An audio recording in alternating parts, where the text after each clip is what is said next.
Hey, hello, welcome back to part 3 of our informative video series on the new mortgage law changes for 2010 and how it impacts you. My name is Kurt Jackson and I'm been in the mortgage industry for more than 19 years. I'm also a certified mortgage planner and an asset protection specialist. Now, before I get into page 3, I want to tell you a little bit about one of my biggest concerns about these new restrictions. In the behind-the-scenes aspects of mortgage lending, there are a lot of unknown possible charges that could pop up. They can be unknown when we don't have all the information we need when we price a loan for you. One of the biggest cost changes that can arise from loan pricing issues results from your credit score. Now, luckily, this is an issue that can be easily handled before giving you a good faith estimate because we pull your credit before issuing that good faith estimate. In the past, lenders would issue a good faith estimate without pulling the credit because they knew if there was a problem, they could change their pricing without any consequences. And now lenders can't do that anymore. So any lender that wants to stay in business is going to have to pull credit before issuing you a good faith estimate. The other area of pricing concern comes from loan to values or LTVs. Now, a loan to value is the percentage of the amount your loan is to the value of the house. So if you had a $60,000 loan on a $100,000 house, your loan to value is 60%. And since there's no way we can get an appraisal before issuing you a good faith estimate, this is going to be a huge area of concern for lenders, and in turn, one for you also. See, if we think your loan to value is 60% and the appraisal comes in lower, making it higher than 60%, well then there's a price hit.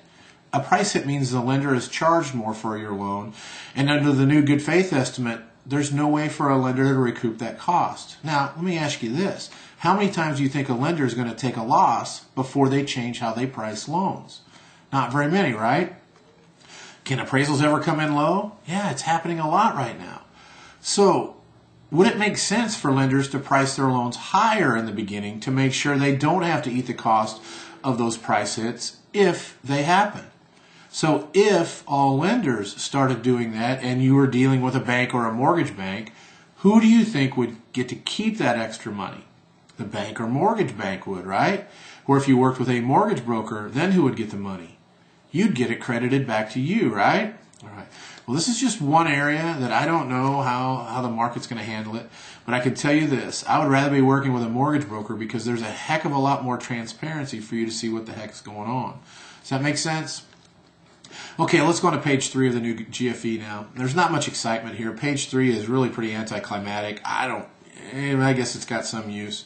The middle section labeled Using the Trade-Off Table shows you the loan that you've talked about in its current format, and then the middle box shows the loan with a higher interest rate and you paying less in costs out of pocket, and the box on the right shows the same loan with a lower interest rate and higher closing costs. It's an extremely simple comparison, and it doesn't look at what the costs are depending on how long you have the loan, when the break-even point would be, or really any potential tax advantages or tax disadvantages. This is another area that could lead to some confusion, but it may also help people better understand why you might or might not want to pay points to get a lower rate, or why taking a little higher rate to lower your out-of-pocket costs might or might not make sense. In the end, it should probably help you become a little bit more aware. The bottom section is the one I've got great concern for. Now, hearing a mortgage guy tell you that shopping for a loan might be a bad thing probably doesn't surprise you. Now, why would a mortgage guy want you to shop? If I don't shop, I won't know if I'm getting a good deal. You're thinking things like that, right, aren't you? All right. That's okay. I'd be thinking the same things. So let me explain where I'm coming from. In my time in this industry, which is more than 19 years, I've seen many more people end up getting taken advantage of when they shop their loan around to several lenders than when they went to someone that they trusted either through a referral or from a trusted friend or an advisor. See, the lender out there advertising the lowest rates is very likely the biggest liar.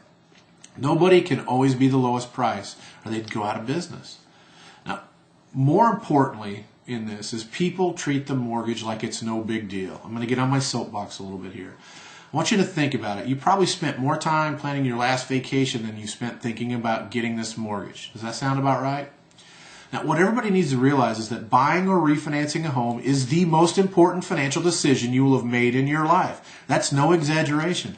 The price of home you buy, how much money you put down on it, the amount you finance, the length of time you borrow the money for, the type of loan, the interest rate, the amount of closing costs you pay in cash, the amount of your payment. I could keep going, but the bottom line is that the decision you make right now about this is the most important decision you will make in your life. Think about it this way.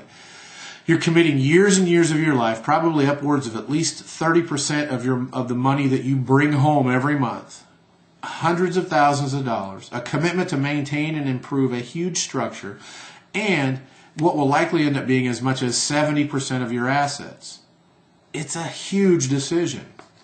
Plus, making the wrong decision or making the right decision could mean the difference between being able to pay for your kids' college or not.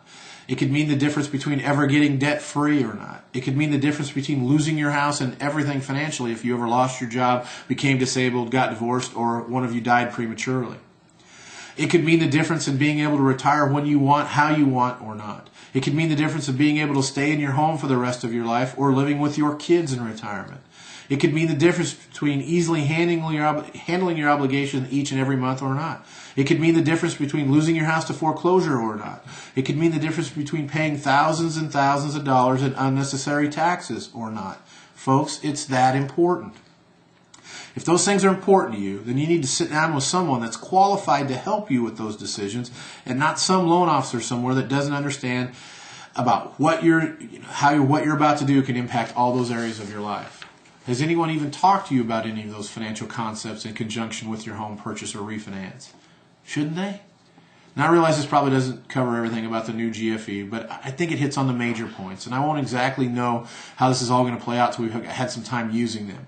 But this should be a really good start for you. And if you want to be updated on future information about the new Good Faith Estimate or any other financial information, just email Kurt@financialsensetv.com and ask to be added to the email list. I promise we're not going to sell your info to anybody, and I'm only going to email you when we have information to share with you, all right? I want to thank you for watching. If you have questions about this, please feel free to email me at Kurt. My mortgage email is Kurt@kcmortgageplanning.com. Call my mortgage office at 816-415-1737. I'd be happy to answer them for you, and of course, I wouldn't be doing my job if I didn't offer to help you with any loan you may be thinking about doing. You can email or call me for that assistance also. If you found this information helpful, please tell your friends, your family, your coworkers about it. They can access it at www.financialsensetv.com or have them email me their request for the link, and I'll be happy to do that with no cost and no obligation. Good luck. Have a great day. Thanks.